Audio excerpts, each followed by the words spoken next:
बताइए क्या कहना चाहते हैं आप। ये सनातन धर्म का सबसे बड़ा तीर्थ है। इसको तीर्थराज पुष्कर कहते हैं। तीर्थ गुरु पुष्कर है। जगत पिता ब्रह्मा का ये एकमात्र स्थान है पृथ्वी पे। यहाँ पर देश के ही नहीं अपितु विदेश के भी यात्री लोग श्रद्धालुगण आते हैं और इस तीर्थ में आस्था की डुबकी लगा के पूजा पाठ करते हैं। तर्पण जलदान पिंडदान अस्थि विसर्जन इत्यादि कर्म पूजा पाठ करने आते हैं। तो ये आस्था का केंद्र है। हिंदू धर्म के सबसे बड़ा तीर्थ है। गंगा नहाए गोमती नहावे सब तीर्थ करावे, एक धाम पुष्कर बेटा बिन वह नर मुक्ति न पावे।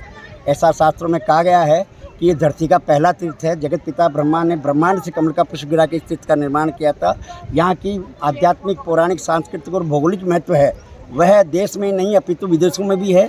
इसलिए देश के ही नहीं अपितु विदेशों के यात्री लोग भी यहाँ पे आते हैं, श्रद्धालुगण आते हैं। और ये तीर्थ सरोवर हिंदुओं का सनातन धर्म का सबसे बड़ा तीर्थ है।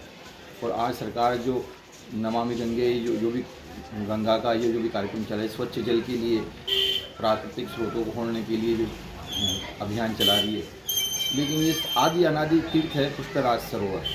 यहाँ पर अपशिष्ट पदार्थ होटलों का नहर के द्वारा फिल्टर के द्वारा आता है इसमें, और इससे मछलियाँ मर रही है और हिंदुओं की सनातन धर्म वालों की आस्था आहत हो रही है। लेकिन इस ओर सरकार का कोई ध्यान नहीं। एक तरफ मंत्री जी उधर बावड़ियों को उनको जीर्णोद्धार की बात कर रहे हैं, लेकिन आदि अनादि तीर्थ सनातन तीर्थ पुष्कर सरोवर की ओर कोई ध्यान नहीं दे रहा है।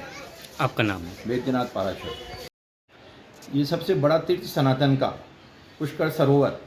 इस सरोवर की जो दुर्दशा इन 10 सालों में हुई, उससे पहले कभी भी इतनी दुर्दशा नहीं हुई थी। पूरे रिसोर्टों का, होटलों का फीडर के द्वारा पूरा जल, बरसाती जल, बरसात के अलावा भी इनका जल अपशिष्ट पदार्थ के साथ सरोवर में आके मिलता है, जिससे तीर्थ की दुर्दशा हो रही है। जल दूषित हो रहा है और दूषित जल होने के कारण मछलियाँ मर रही है और सनातन धर्म हिंदुओं की आस्था आहत हो रही है। आपका नाम? वैद्यनाथ पाराशर।